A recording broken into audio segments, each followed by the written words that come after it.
abantu banyiivu nnyo. Sijja kusanyuka ngambe olw'okuba NRM oba DP oba bano by'obufuzi njagala mutandika okunyiga nga munyigira nga okunyiga kuno teguli misplaced, njagala kubeere directed ku nsonga zaffe ez'abantu, where we are spending more than 22% of our income on drinking water access, more than 50% to medical care, kubanga mu ddwaliro timuli ddagala netwesanga nga atwala sente muyindi ayina ka pharmacy ngenda okubaliramu nga nkoleredde abantu balala, si famire yange, si kayumba kange, si kataka, si kulabirira bana bange, naye to just spend ebintu ebyendibadde byakolebwa dda ne government.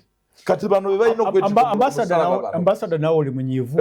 Nze ndi munyiivu nnyo kubanga abannayuganda balungi ne bwe babanyiize akasekoseko kasigala kuki naye mu nsi ezaatambuka nga abantu babuufu, abantu tebalina kizikiza ku mutwe, twendibadde bano twabagoba dda. Deficit gye tulina from 3 trillion ezabadde zeetagisa okuteeka mu nguudo consistently for more than 5 years. Ate bazitema the 3 years nga batekayo billion lukagaawo.